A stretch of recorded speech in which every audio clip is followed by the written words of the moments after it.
How did it turn out for women who gave the creep a chance? Story 1. The unsettling behavior started well before the date. I was filling in at a small neighborhood bar, working a temporary bartending position while the usual bartender, a friend of mine, was on unpaid maternity leave.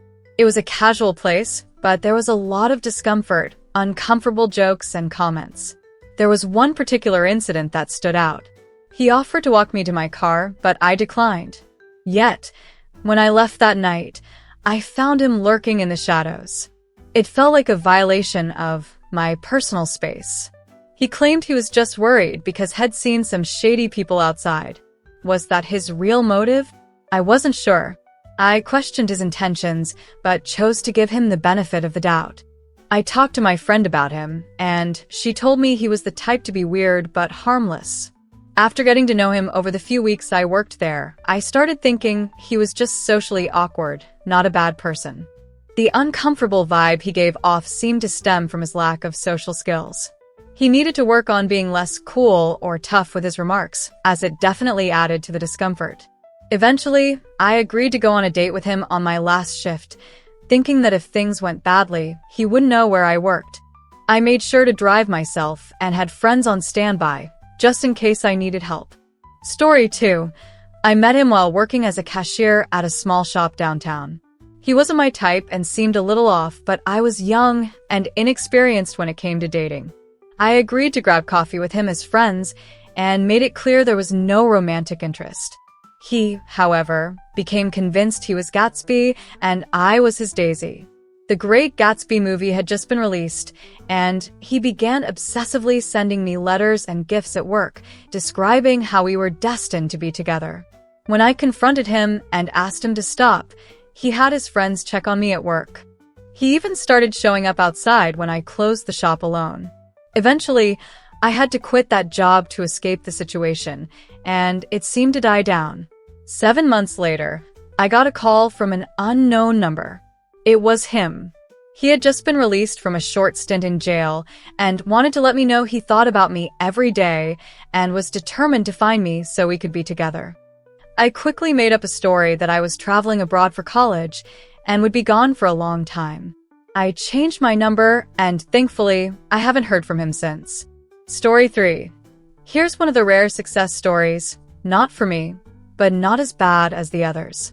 He was quirky and a bit strange, and we hung out and flirted because I didn't want to seem shallow and I didn't know how to set boundaries. However, I wasn't really interested. Eventually, I just stopped engaging and sending mixed signals. Apparently, he made a few rude comments to mutual friends about how I didn't date monogamous people anyway, which was a pretty disrespectful thing to say. A few years later, I ran into him at an event, and he waved me down. I was nervous, but he said, "Hey, I wanted to apologize. I was rude to you and your friends. I've worked on myself and realized that women not liking me isn't their problem. It's mine." I forgave him, and we hung out a few more times at events. He was a good guy just going through an awkward phase back then. Story 4.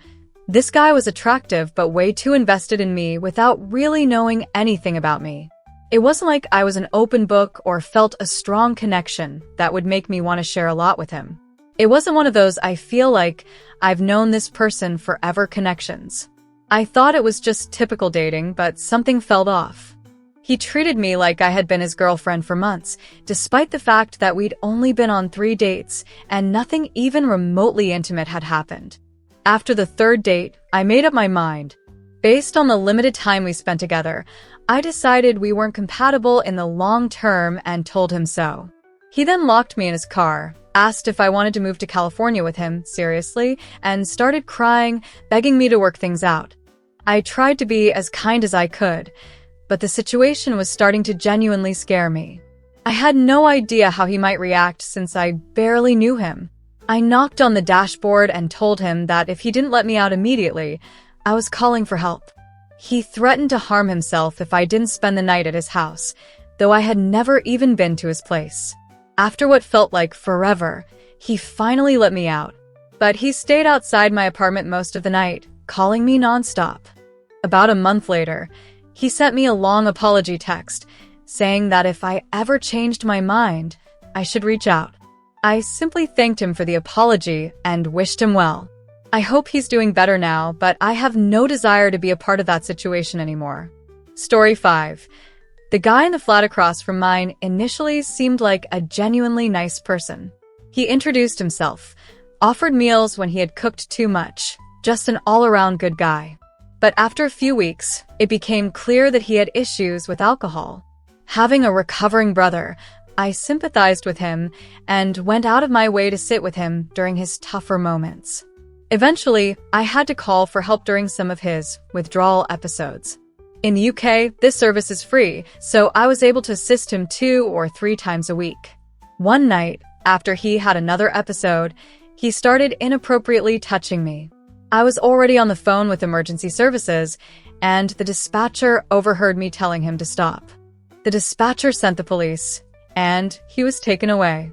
As usual, I held on to his keys and told him he could pick them up the next morning. When I checked in on him after that, his inappropriate behavior escalated.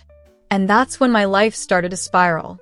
Suddenly, fires were being set outside my windows, and I began finding disturbing things left at my doorstep. The authorities were called after every incident, and I started to get to know one officer in particular. He suggested I install cameras, so I did. The footage showed my neighbor standing outside in my yard at 3 a.m., just staring into my window, several nights in a row. It was terrifying, but apparently not illegal. 2 weeks later, he snapped. There were builders working next door, and apparently, the noise from them waking him up at 4 p.m. pushed him over the edge. He ran outside with a knife and injured 2 of the builders and the neighbor's dog. Thankfully, everyone survived. He also slashed several tires on our street. When the police searched his flat, the officer I had gotten to know told me, off the record, that the neighbor had been faking his alcohol problem the entire time. He would get in the ambulance, check himself out at the hospital, and then walk home. They also discovered a half-dozen decaying animals in his bathtub that had been mistreated. Under his bed, they found a tool used in the attacks. You'd think that his arrest would be the end of it, but it wasn't. He posted my name, picture, address, and phone number on a suspicious website. For 2 weeks, I received harassment calls multiple times an hour. Eventually, I cut all ties and fled the city. Last I heard, he was in jail for the assaults, but that was a few years ago. Story 6. Back in high school, several of my female friends and I were sitting around a table during break, chatting. A female security guard came up to us and told me that there was a new exchange student from Amsterdam who thought I was cute, but he was too nervous to introduce himself. I wasn't interested in men, but I figured there was no harm in letting him join us and helping him feel more comfortable at school.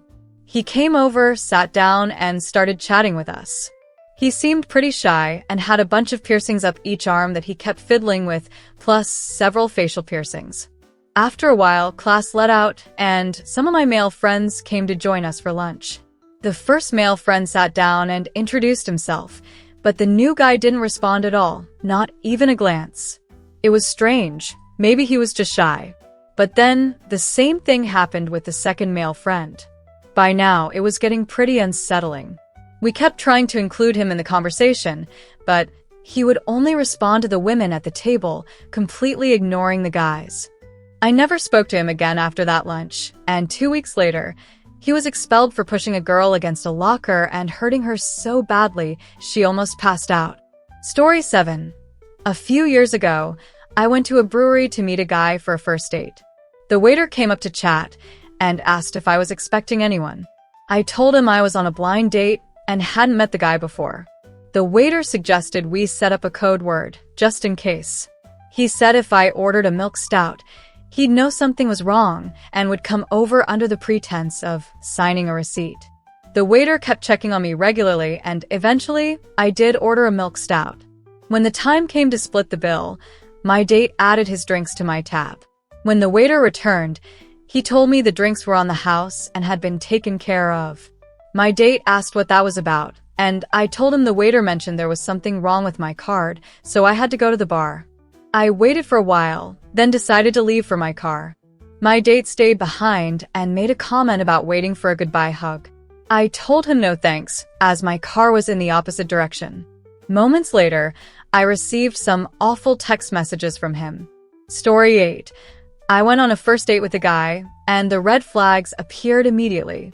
He didn't look anything like his profile picture, and he got too familiar almost as soon as we sat down. I wasn't interested, but we had a shared interest in horror novels, so I decided to extend the date into dinner. During dinner, he drank several cocktails while I barely finished my one beer. Then, he told me that we were soulmates, destined to fall in love.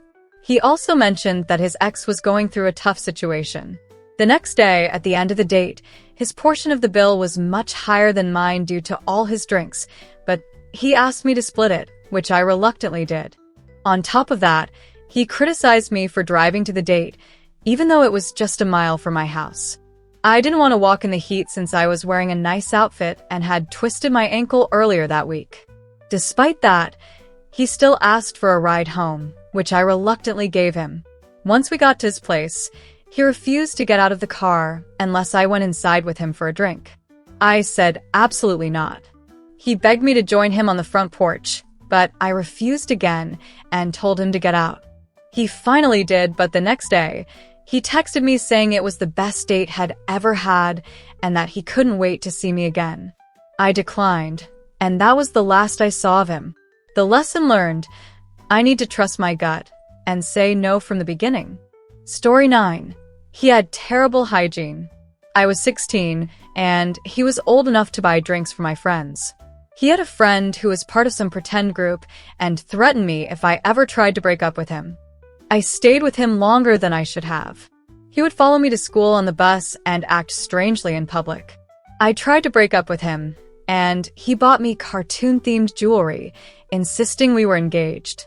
He eventually had to leave town for some family matters and stayed away for months, so I considered us broken up and moved on. When he came back, he acted erratically. He would come to my job, follow me around, and try to trap me in the bathroom. His dad was a high-ranking official at a university and knew I was 16. My parents also knew about the relationship, and I feel like someone should have intervened to help me get out of that situation. Story 10. There was a guy who used to come into the restaurant where I worked for lunch several times a week. He did this for over a month, so he became a regular. Every time I brought him his bill, he would ask me out, but in a light-hearted way. He never seemed upset when I turned him down, and I started to think maybe it was just a joke. At that point, he always gave me a strange vibe but seemed nice enough, so I thought maybe I was being unfair in assuming things because of his appearance. One day, I randomly agreed to go out with him. I thought, why not? He was always kind and seemed harmless. I asked him to leave his number on the seat, and I told him I would text him when I wasn't busy to set something up. A few days passed, and I hadn't reached out yet. When I got home from work one night, I received a text from him saying, "Hey, I know it's a long shot, but I'm free tonight. Want to hang out if you're free?" I asked him how he got my number, and he said I gave it to him the night I agreed to the date. I knew I hadn't. I got really uncomfortable, but decided not to confront him about it. I played it off, pretending I must have forgotten because it was a busy night. I told him I wasn't free to hang out because I was covering a shift and would be too tired. A few minutes later, he responded with, "Why are you lying to me?" I replied, "What? LOL. He said, "I know you're home. If you didn't want to hang out, you could have just said so." Alarm bells went off. I thought there was no way he was outside my house. He was probably just trying to call my bluff, but I felt uneasy, like someone was watching me. I looked out through the blinds, and he was parked outside my house, his face lit up by his phone screen. He was so close. I texted him, playing it cool, saying, "Haha, you caught me. How did you know? I'm sorry, I do want to hang out soon, just not tonight," and then called the police. The police arrived and spoke to him for a bit. He drove away, and the officers came to my door, telling me they made it seem like a random neighbor had complained about a strange car, so he didn't know I was involved. They took his information and asked him to move along. I stayed at a friend's house that night and filed a restraining order the next day. I later found out he probably got my number from the shift sheet behind the hostess counter. Several coworkers had seen him snooping back there at different times, but they thought he was just grabbing something small to avoid bothering us during a busy time. Apparently, he had been parked outside my house almost every night, which a neighbor's security camera caught. I'm not sure how he found out where I lived, but he may have followed me. He came back to the restaurant a couple of days later, acting like everything was normal. I immediately got my manager, and she informed him that he had a restraining order preventing him from returning. I changed my phone number and didn't sleep at my house for weeks. I never saw him again. Sometimes I think about that time and wonder how much more he did, and for how long I didn't know. Maybe he was stalking me long before he started coming into the restaurant. I've never felt comfortable being alone since. Most of this would have still happened even if I hadn't given him a chance, but if he hadn't slipped up about having my phone number, I probably would have gone out with him. Who knows how that could have ended? Story 11. I ignored my gut feeling about him and overlooked his strange behaviors, trying to give him the benefit of the doubt. We were together for almost 2 years. Throughout the relationship, he would add girls he didn't even know on Snapchat and say highly inappropriate things to them. Looking back, I know now that one of those girls was underage. He was 26 at the time and I was 22. On my 22nd birthday, he invited my best friend to sleep in our bed with us, and the first time he met my sister, he extended the same invitation. Both invitations were made right in front of me. Whenever we were out together, if he saw someone attractive, he wouldn't just glance. He would openly stare. He often criticized my family and, in general, was a pretty terrible person. I was his first real girlfriend, and he was extremely self-centered and emotionally manipulative. That ended almost a year ago, but he still frequents our usual hangout spots, asking about me when I come in, where I'm living, and who I'm seeing. My biggest takeaway from that whole situation is to always trust my instincts about people. Story 12. In high school, during my senior year, I decided to befriend a kid at lunch who was an outcast. He was the classic leather jacket-wearing, headphones blasting type, and I was more of an artsy kid who managed to get along with most people. My friends were diverse, so they gave this guy a chance because I did. However, my friends quickly realized how strange and unsettling he could be. They soon stopped engaging with him and moved to a different table. I tried to split my time between him and the larger group, but as the year went on, I became more involved with the main group, especially since many of us shared final classes and extracurriculars. I kept trying to chat with him in the hallways, but he either wouldn't respond or was short with me. I figured he was upset about the change, so I gave him space. He didn't take it well. One day, I was at my locker when he stormed up to me with a glass bottle of soda. I distinctly remember it because he would chew tobacco and spit into the same bottle he drank from. When I asked him about it once, he said, "What does it matter? It's all going in the same place," and took a sip from that bottle. With that bottle in hand, looking furious, he threw it in my direction, and it shattered on the floor. He started yelling about how terrible I was, calling me a traitor and accusing me of being stuck up like my perfect friends. He pounded on the lockers, making them rattle. Thankfully, the track coach saw what was happening and came over to intervene. Before leaving, the guy told me to watch my back. For the rest of senior year, I was constantly on edge, avoiding him whenever I saw him. I vaguely remember seeing him at graduation, but I haven't seen him since, even though we still live in the same city. I don't give people like that a chance anymore. Once was enough. Story 13. We worked together, and although I wasn't really into him, I decided to give him a chance since I wasn't dating anyone else at the time. I did have a small crush on another coworker in a somewhat supervisory role, so I figured it was better to move on from that. We went on one date, talked, walked around, and hugged at the end, no kissing. We agreed to keep it between us, because I didn't want work drama. His response? He told most of our coworkers and left a letter on my car, telling me how he could see our future together. Marriage, kids, growing old together. But hey, there's a silver lining. He told that coworker I had a crush on, and it turned out my crush wasn't one-sided. That coworker made a move, and now I shouldn't call him my crush anymore. He's my husband. I ghosted the other guy, and it was a good decision. He ended up trying the same thing with every other woman in the store. Story 14. There was a guy I wasn't sure about. There had been some warning signs, but after a couple of regular dates, he suggested taking my Jeep to a local off-road spot. The area had a main bumpy road with lots of side trails featuring hills and mud pits. He kept insisting on driving my Jeep. I told him he could only take it down the main road. While we were navigating the bumpy terrain, he suddenly veered off the main road and gunned it up a steep hill, causing us to roll into a ditch. The Jeep ended up on its side, and we were stuck with no way to get it out. He acted like it wasn't a big deal. I had to walk to my uncle's house, which was nearby. My uncle wasn't home, but his girlfriend was.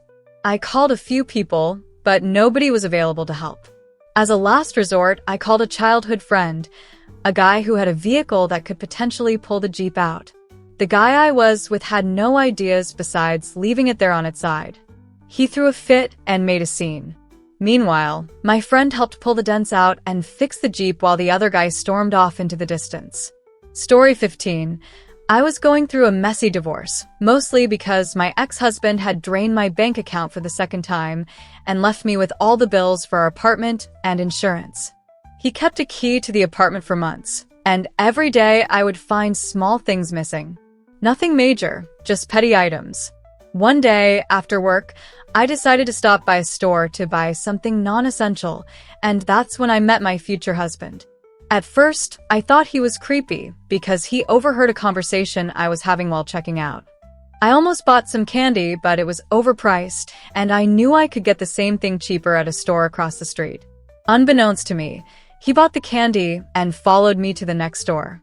I had this strange feeling of being followed, and when I turned around, there he was, sprinting toward me with the candy I didn't want to buy. As strange as that encounter was, it turned out to be a rare instance of someone with genuinely good intentions. We ended up talking for 2 hours in the parking lot, mostly me venting about my life. We hit it off right away, discussing things like kids, marriage, and what we both wanted out of life. 5 years later, we're married with a child. I just want to emphasize that this is a rare exception. If someone gives you an unsettling feeling, it's usually a sign to take seriously.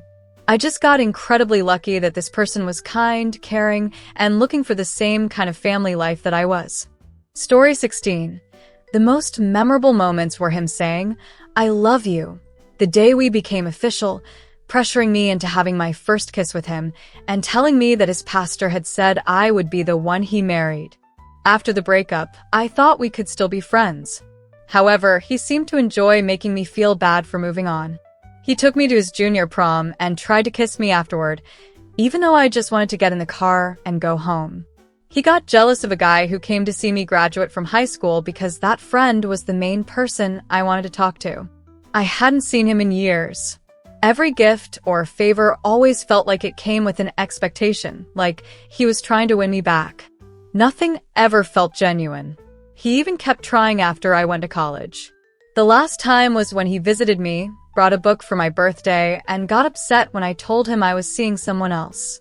There's a lot more to the story, but in short, I kept giving him chances because I thought he'd move on and we could be friends.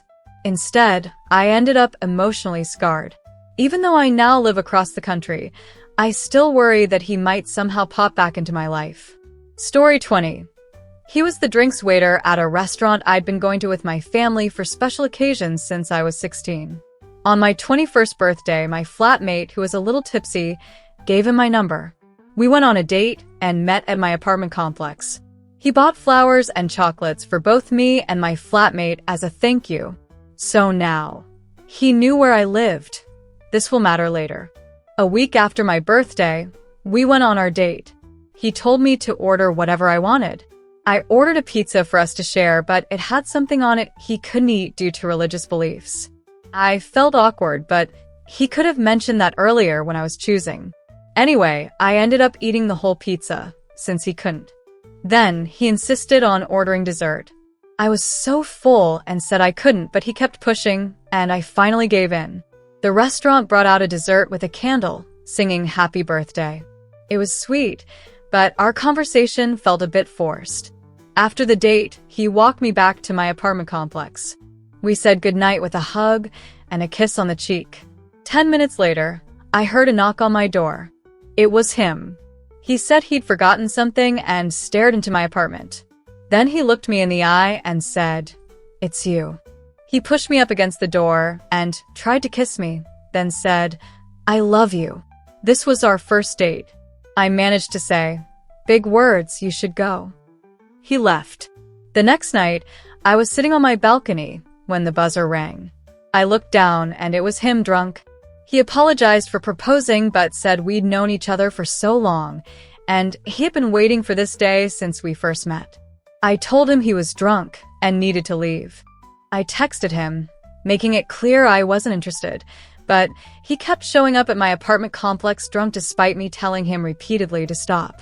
One night, I came home in the dark, and he emerged from the shadows. I panicked, dropped my keys, and felt like I was in actual danger, even though, in hindsight, I probably wasn't. I went inside, calmed down, and then went outside to confront him, yelling about how he had no right to show up unannounced, and that if he ever came near me again, I would call the police. He responded, "Friends don't always have to call ahead." I shouted back that we weren't friends and he needed to leave, or I'd call the cops. Needless to say, we don't go to that restaurant anymore. It used to be my favorite. Story 21. The first time I had him over, I fell asleep, and when I woke up, he was trying to get under my bra. I played it off, sent him home, and told him I wasn't interested. We didn't talk for months, but for some reason, I gave him another chance. We dated on and off for a couple of years, and it was awful. He was completely clueless about how his actions affected others. He told me I had no right to get upset about the things he did, and he also said certain things were gross, implying I should feel lucky. He even put in minimal effort despite me giving him feedback, which he didn't appreciate. He applied for a job out of state and just assumed I would come with him if he got it without even discussing it with me. He constantly complained about money, even though he made as much as I did, but had far lower living expenses. He also canceled trips with me so he could go with his friends instead. After we broke up, he sent me inappropriate images and even offered to meet up, knowing I was seeing someone else. To this day, I can't figure out why I ever dated him. Story 22. Midway through our date, where nothing had happened yet, we were walking from dinner to a nearby all-ages bar when he suddenly pushed me into a darkened area between two buildings, not quite an alley. He shoved his mouth hard against mine and grabbed me inappropriately. Both actions physically hurt. He then said he knew I wanted him because I was always smiling at him. I tried to push him away, but he forced his tongue into my mouth, gagging me before his lips even touched mine. When I finally got him off me, he couldn't understand why I didn't want him. He got super angry, yelling at me about how I was a tease and not worth his time. I saw actual rage in his eyes. For the next few months, I saw him twice a week, and every time my heart would stop.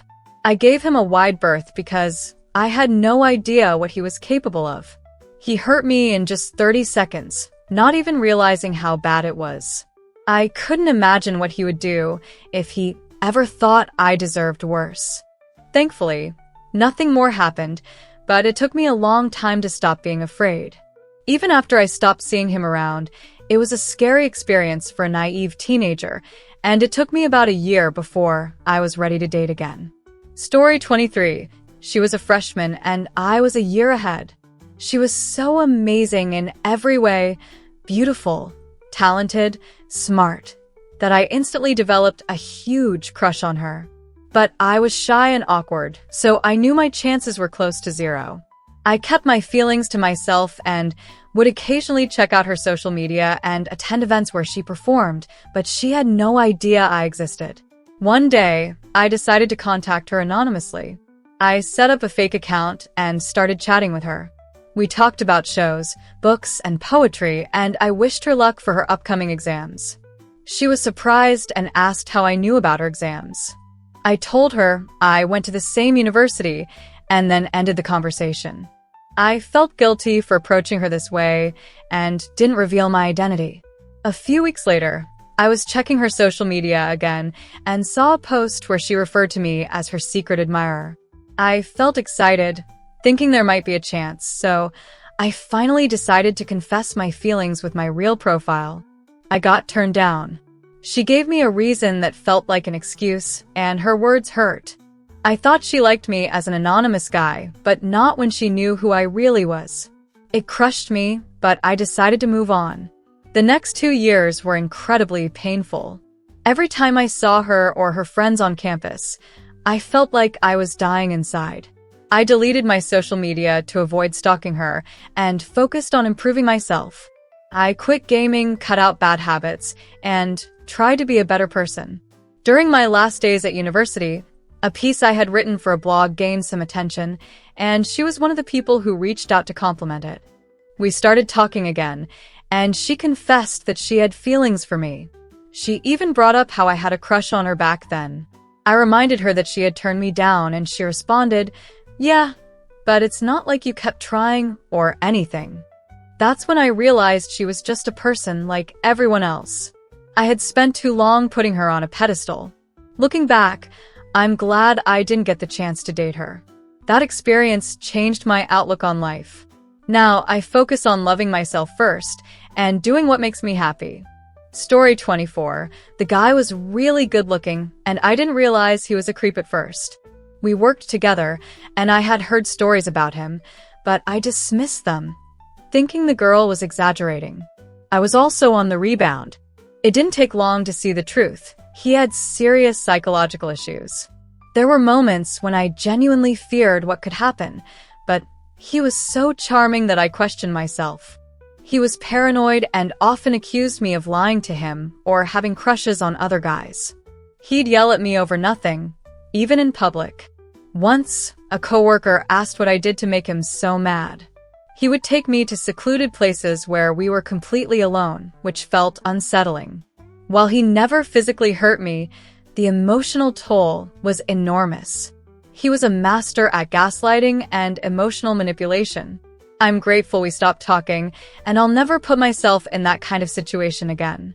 I learned to have empathy for people in abusive relationships because while he never hit me, he was still very emotionally abusive. I stayed in that relationship for months, and it was a tough lesson to learn. Story 26. I was labeled a creep in my school days. I was quite different from other people and had major confidence issues, mainly due to physical and emotional abuse I was going through. There was also an incident in 8th grade where a cheerleader pretended to like me for a week as a joke. Despite this, I would never have done the kinds of things that others have described here. The few relationships I had in my teens and 20s ended amicably, and I didn't stalk any of them. In fact, I'd say I'm still friendly with the 2 women I dated seriously in high school and college. I wasn't perfect, though. I had a strong drive, and yes, I did look at skirts in junior high, especially since short skirts were in fashion in the mid-80s. But I wasn't anywhere near as bad as some of the guys people talk about here. Yet, I still got lumped in with them, and that, among other things, destroyed my confidence. Now, at 50, I'm still single and haven't been on a date in over 13 years. I make a decent living, enough to live on my own and afford nice computer gear. My car is paid for. I've always thought I could have been a good husband, but apparently no one else agreed. Story 27. He asked me out, and I politely said no because I wasn't looking for a partner. He accepted that, and we would talk occasionally since he seemed lonely.